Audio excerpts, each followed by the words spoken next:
હાલો મિત્ર, મેં બનાવી છે આજે એક નવીન પ્રકારની ગ્રેવી.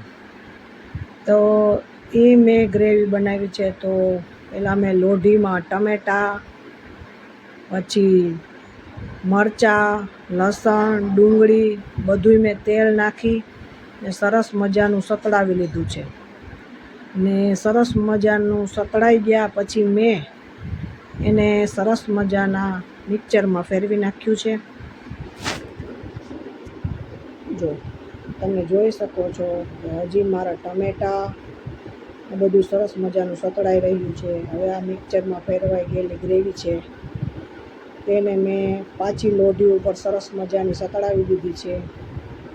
પછી મેં આ ગ્રેવીને એક લોયામાં લઈ લીધી છે અને તેમાં મેં સરસ મજાનું જામી ગયેલું દહીં અને મલાઈ નાખી ને ગ્રેવી બનાવી લીધી છે. અને સરસ મજાની રોટલી સાથે તમે આને આનંદથી ખાઈ શકો છો, જ્યારે કોઈ પણ શાક ન હોય ત્યારે.